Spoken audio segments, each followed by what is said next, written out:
7 days of 7 different snack రెసిపీస్లో ఇవాళ వచ్చి day 7 అనమాట. లాస్ట్ ఎపిసోడ్ నూడిల్స్ చేస్తున్నాం అందుకే. సో ఈరోజు నూడిల్స్ అయితే నేను చేయట్లేదు, మా చెల్లి చేస్తుంది. తను రెగ్యులర్గా చేసుకుంటా కాబట్టి తనతోనే చేయించా. బాయిల్ అవుతున్న వాటర్లో ఒక నూడిల్స్ అనమాట, ఒక పర్సన్కి సరిపోయేంత నూడిల్స్ వేసుకున్నాం.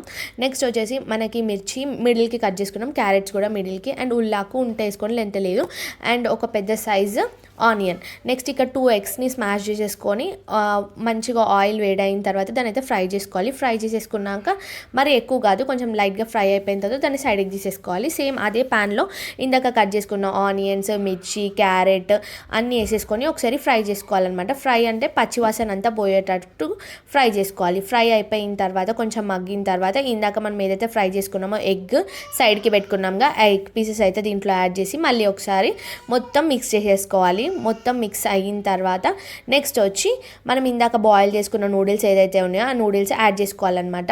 సో యాడ్ చేసేసుకొని నెక్స్ట్ మీకు కావాల్సిన మసాలాస్ ఏముంటే అవి. సో ఇక్కడైతే మేము కారం అండ్ ఉప్పు, నెక్స్ట్ మీ టేస్ట్కి తగ్గట్టు వేసుకోండి. నెక్స్ట్ నూడిల్స్ మసాలా ఉంటే noodles masala, soya sauce, vinegar and tomato sauce, tomato ketchup next మొత్తం అయితే మిక్స్ చేసేసుకోవాలి.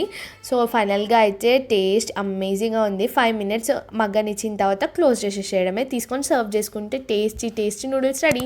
ఇలాంటి వీడియోస్ మిస్ అవ్వకుండా ఉండాలంటే ఇప్పుడు మన ఛానల్ సబ్స్క్రైబ్ చేసుకోండి.